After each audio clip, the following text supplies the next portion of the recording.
Hey guys, Saul here at Xtreme. Today we have a 2015 Corvette Z06 that we just finished. Let's walk you through what got done to it. Essentially, it had PPF on it. When the customer first reached out, he said he wasn't happy with it. He got it when he first bought the car, so it had some wear and tear on it. The installation wasn't bad. It was just the actual film itself.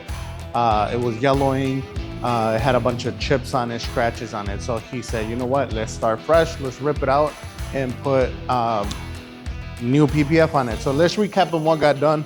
Essentially what we did on this one is we did a level 2, which essentially is the hood, the fender, the fenders, the bumper.